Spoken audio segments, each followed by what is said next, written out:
হে guys, good morning. আর এখন হচ্ছে সকাল 6টা বাজে। আর আমি এখন যাব একটা গেস্টের রুম চেক আউট হচ্ছে, তো সেইটা দেখাতে যাব। তো চলো রুমটা চেক আউট হচ্ছে দেখাই। আর রুমে এগুলো চেক করতে হয় চেক আউটের পরে।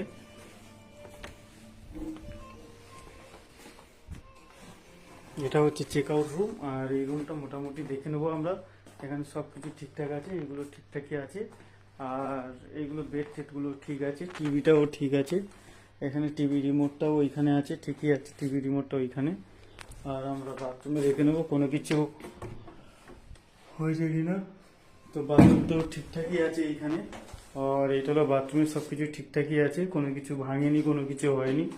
তো রুমটা চেক করে নেব আর এখান থেকে বলে দেবো গেস্টটাকে ছেড়ে দিতে, কোনো কিছু নেই। তো এই রুমে থেকে ভিউটা সকালবেলায় দেখাবো। এইটা হলো কলকাতার ভিউ, ও সেই ভিউ লাগছে গাইস সকালবেলায় রুমের ভিউ এখানে। আর এখান থেকে